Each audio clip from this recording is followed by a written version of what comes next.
les mois, nous nous retrouvons pour faire l'analyse de la jurisprudence sur le contrôle et le contentieux URSSAF. Présentement, nous envisagerons quelques arrêts récents du mois d'avril 2024.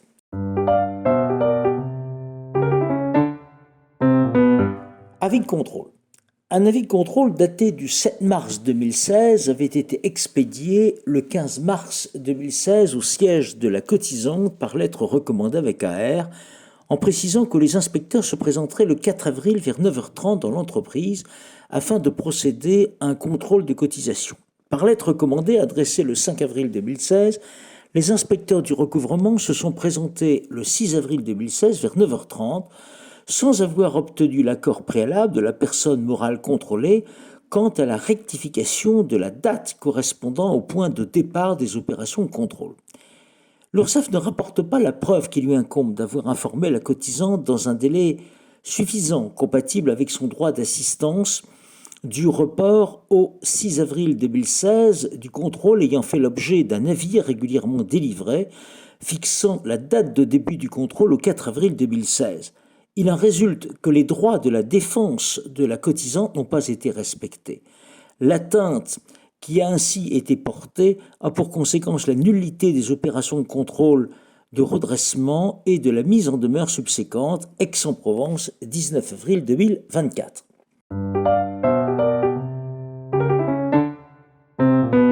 Déroulement du contrôle.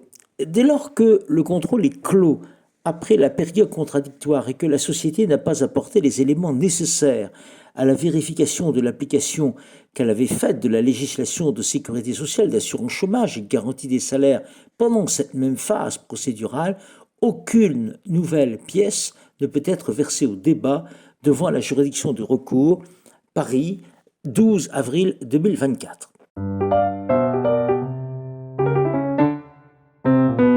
Mise en demeure. La mise en demeure doit inviter l'employeur ou le travailleur indépendant à régulariser sa situation dans le mois, la mention de ce délai étant prévue à peine de nullité du moyen de recouvrement.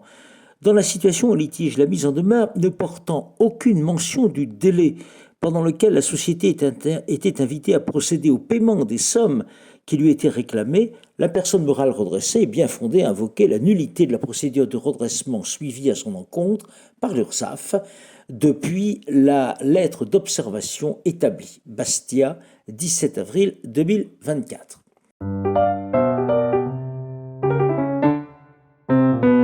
Les montants réclamés au titre du redressement ne portent pas exclusivement sur des cotisations du régime général, mais également sur de la CSG, CRDS, le versement mobilité et la contribution au dialogue social, alors que la mise en demeure ne comporte aucune référence à ces différentes contributions obligatoires.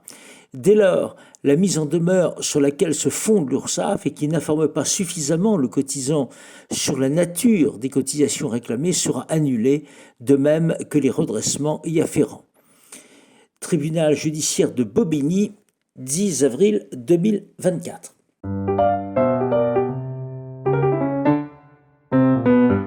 Selon l'article R243-59 du Code de la Sécurité sociale, dans sa rédaction applicable au contrôle, lorsque l'employeur ou le travailleur indépendant a répondu avant la fin du délai imparti aux observations des inspecteurs de l'URSSAF, la mise en recouvrement des cotisations, majorations et pénalités ne peut intervenir avant l'expiration de ce délai et avant qu'il ait été répondu par l'inspecteur du recouvrement aux observations de l'intéressé.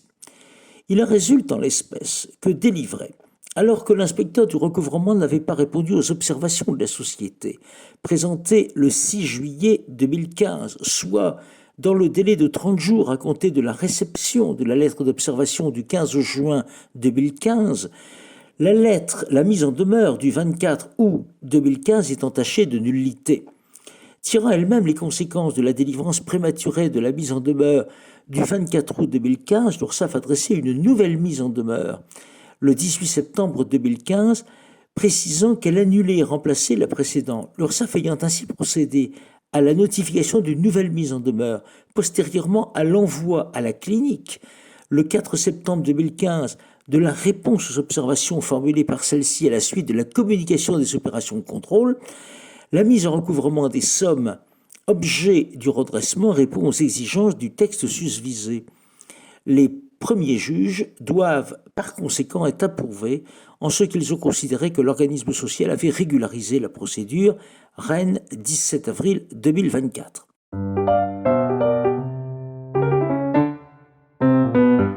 La seule différence d'1 € au titre des cotisations de 2016 ainsi qu'au titre des cotisations de 2017 n'était pas de nature à justifier l'annulation de la mise en demeure qui, au regard des mentions qu'elle comporte, permettait aux cotisants de connaître la cause, la nature et le montant des sommes réclamées, ainsi que le montant des majorations réclamées.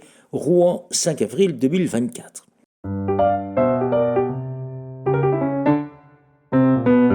Délai de paiement.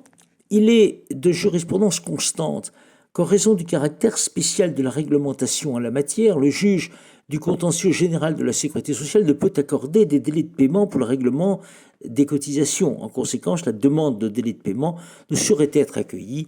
Nancy, 9 avril 2024.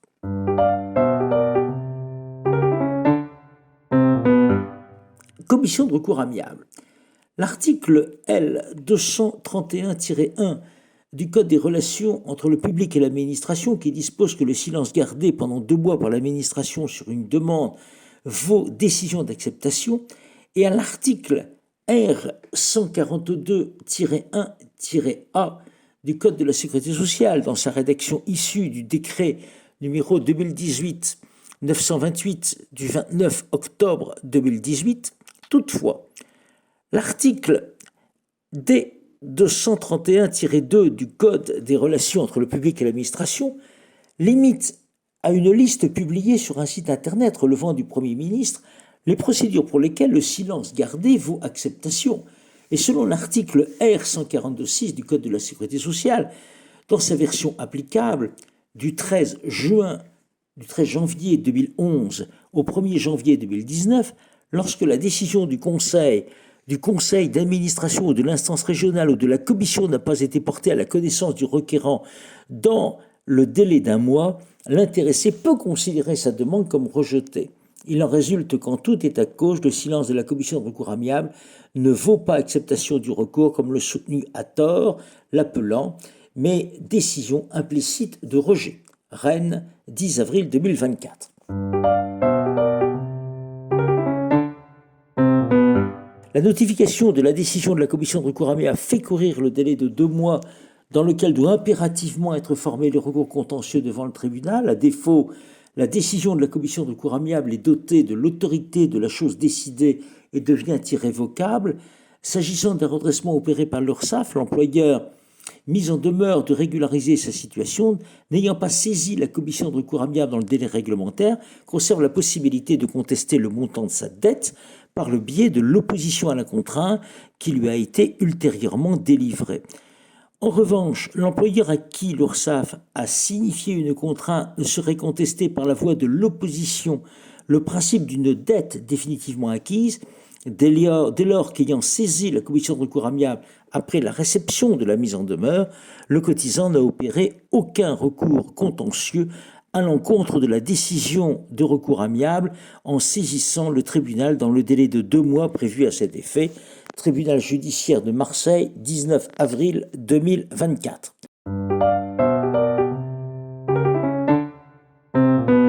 Contrainte et opposition à contrainte, lorsque l'acte de signification porte la référence d'un montant différent de celui de la contrainte, la deuxième chambre civile de la Cour de cassation a prouvé de cour d'appel d'avoir retenu que la signification de la contrainte étant irrégulière, l'organisme ne pouvait obtenir la validation de la contrainte. En ce cas, la signification de l'acte participe par elle-même, tout comme la mise en demeure et la contrainte, à l'information du débiteur qui doit avoir connaissance de la nature, de la cause et de l'étendue de son obligation. L'irrégularité qui l'affecte emporte alors nullité de la signification sans que soit exigée la preuve d'un préjudice et l'invalidation de la procédure de recouvrement. Nîmes, 4 avril 2024.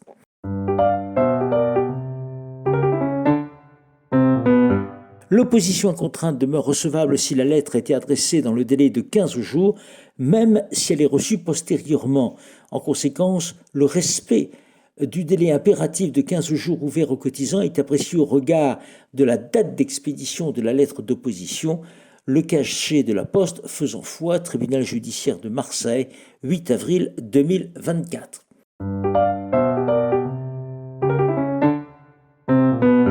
Le cotisant qui a contesté la mise en demeure devant la commission de recours amiable et dont la décision de rejet n'a pas fait l'objet de la voie de recours prévue dans le délai légal ne peut, à l'appui de l'opposition à la contrainte décernée sur le fondement de celle-ci, contester la régularité de la procédure et le bien fondé des causes de la contrainte. Tribunal judiciaire de Marseille, 11 avril 2024.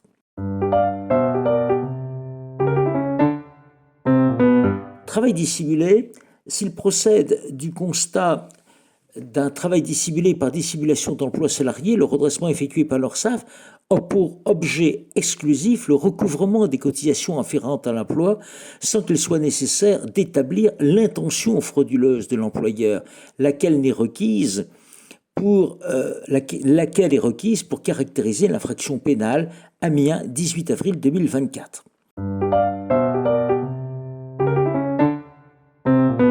En vertu des articles 14 du Code de procédure pénale et L. 311-2 du Code de la sécurité sociale, nulle partie ne peut être jugée sans avoir été entendue ou appelée et sont affiliées obligatoirement aux assurances sociales du régime général, quel que soit leur âge, et même si elles sont titulaires d'une pension, toutes les personnes, quelle que soit leur nationalité de l'une ou de l'autre sexe, salariées ou travaillant à quelque titre en quelque lieu que ce soit, pour un ou plusieurs employeurs, et quel que soit le montant et la nature de leur rémunération, la forme, la nature ou la validité de leur contrat.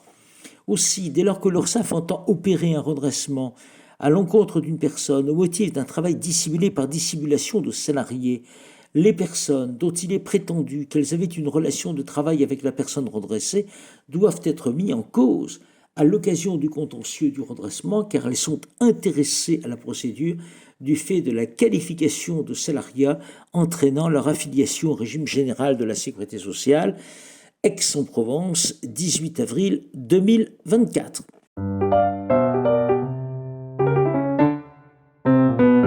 Voilà, nous en avons terminé pour cette collation d'arrêt du mois d'avril 2024. Nous nous retrouvons pour le mois prochain. À bientôt. Au revoir et merci.